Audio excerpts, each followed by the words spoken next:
Buyers beware, new summer scams could be hitting your inbox and phone. Oh, these scammers. How do you protect yourself? IRS Rafael Tolino is here to help. Good morning. Thanks for having me, of course. Scams.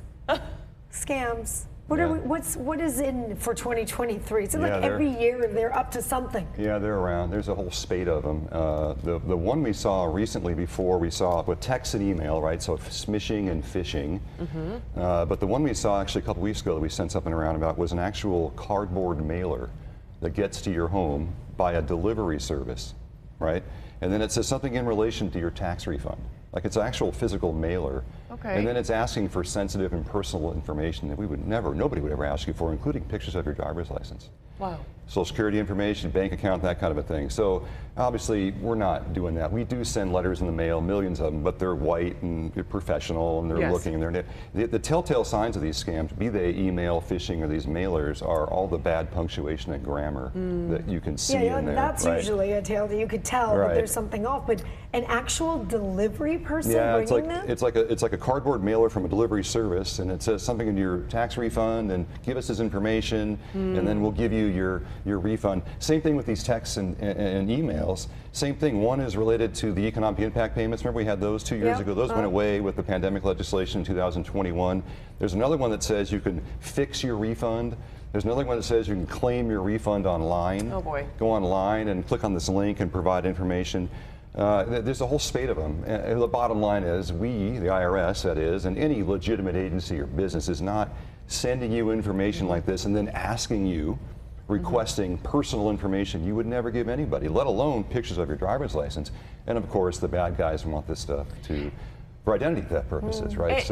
And of course these are red flags. I think the moment you even become suspicious, I mean, is there a way that we can check it out? Is there, do you guys have anything on the website, or can we call just to make sure, like, hey, I got this email, or it's a little sketchy? Anything proactive. Like if you're getting something from an agency or a business or whatever that looks like, hey, this could be, then you reach out to them. You don't just respond to that email or that text or whatever. You could do it that way. But chances are your antenna are going to go up and go, this ain't on the up and up here. I'm not going to just give information away because somebody's asking for it, and I'm not getting this random refund because I filed my return and already got my refund or something like that, right?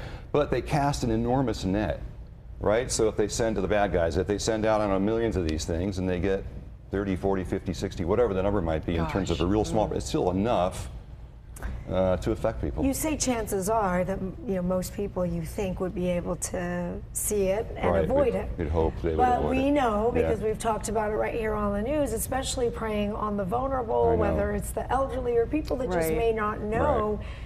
If you are a victim and you do become a victim, what are you supposed to do then? So for federal tax purposes, we have things you can do. You go online and we'll let us know that you think you become a victim. There's something you can fill out, send in, we'll flag your account and all that. But bigger picture, the FTC has good tips and things about what to do. You'd want to start making sure you protect your credit reports and all those kinds of things, and just be careful out there if you have fallen prey. But the best thing to do, of course, hopefully you don't do that, is just don't give that information away.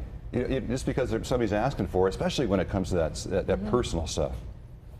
It's okay to look into it. It's okay to step back and go, hey, this doesn't seem like it's okay. And these are tax scams and a whole spate of those, but anything that bad guys can use as a lure, in this case IRS, and a refund, I better respond. Bogus. So then I wonder, so say you take the bait. It's an accident, gosh darn it, I made a mistake. How do you go about reporting? Well, to IRS, there's something you can send to us. Hey, I think I've been a victim. Send something in. We realize we flag your account. You get something called an IP PIN. So when you file your return, it's a specific number given to you each year to protect your information, that kind of a thing. So those are the kind of mechanisms, along with a lot of others, we have in place to help and prevent and detect and assist and all that, so all those kinds of things. California extended tax filing deadline to October 16th. This is true. Yes, because of the winter storm this is true. damage. We are still there, If you haven't filed and you're part of that group that waits to the very last minute to do everything, which is probably a lot of people, what does this mean for everybody? It just means you have extra time to file and pay. Normally the extension, member, is through the deadline of October 16th. This year it's extraordinary and we don't have time to go through it here, but bottom line is you have another, 3 months to file, or 2.5 months, whatever, to file and pay.